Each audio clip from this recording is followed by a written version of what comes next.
Dobrodošli u Svet energije, ja sam Zorica Obradović. Svakodnevno, pre nego što izađete iz svog doma, zaštitite se od negativnih ljudi, događaja i energija. Zastanite na trenutak, zatvorite oči, udahnite duboko i polako izdahnite. Skoncentrišite se na sebe. Zamislite ispred sebe veliki balon od čiste bele svetlosti, proziran sa otvorenim vratima samo za vas. Taj balon je sastavljen od energije svetlosti i bezuslovne ljubavi iz izvora, univerzuma, Božje ili stvoriteljeve, zavisno od vaših obrazaca verovanja. Uđite u taj balon i zatvorite vrata. To sve uradite na način koji vama odgovara. Možda će biti prozor, a ne vrata. Možda će biti tečnost koja će vas okruživati, a ne svetlost. Postavite boje koje vama odgovaraju, postavite boje koje vas čine sigurnim, znači balon ili bilo koji drugi oblik koji vam pade na pamet. U stvari, mogli biste da pronađete i svoj geometrijski oblik, oblik koji vama najviše odgovara, da možete lako i odmah bilo gde da ga zamislite. Možete zamisliti zaštitu i od cveća, balon od cveća, a cveće je napravljeno od energije, svetlosti i ljubavi. Zamislite bilo koji oblik i neka to bude vaš štit. S tim da je od iskonske čiste energije, bezuslovne ljubavi i svetlosti.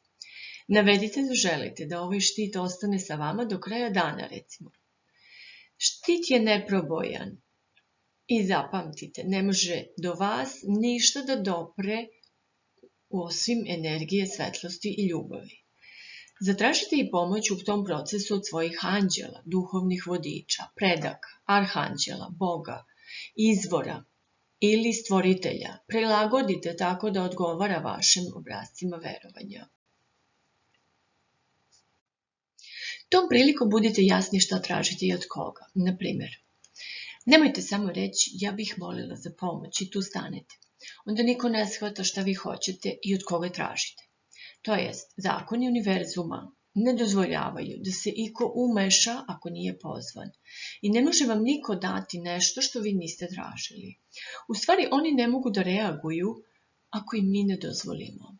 Također, ako kažete meni treba, na tome će i ostati, jer nikome niste rekli daj mi. Znači, molitva mora biti jasna i zapovedna.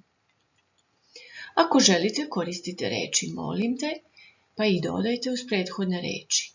U kosmosu svugde postoji energija ljubavi i svetlosti, od koje smo i mi sastavljeni i možemo je imati kad god nam zatreba. Samo je zatražite, primite iz izvora.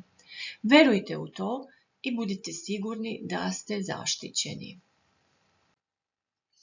Često predlažem svojim klijentima da se obrate svom anđelu čuvaru. Anđeli čuvari su uvek tik pored nas i uvek su tu da nas zaštite. Tražite da vas zaštiti. Zamislite kako vas grli svojim ogromnim svetlim krilima ili na način koji vama odgovara, kako ga vi zamišljate. I tada osvetite celim svojim bićem da ste potpuno zaštićeni od svega što nije ljubav i svetlost, od svih negativnih energija. I uvek recite hvala. Pokažite da ste srećni jer vas je zaštitio. Vrlo je važno da se uvek zahvalimo višim energijama na zaštiti i pomoći. I to ne samo suvim rečima, već iz dubine duše, da pokažete da ste srećni jer ste primili pomoć. Iz svog iskustva znam da je njima jako bitno da smo mi srećni, posebno zbog onoga što oni čine za nas. Oni su najsrećniji kad smo mi srećniji.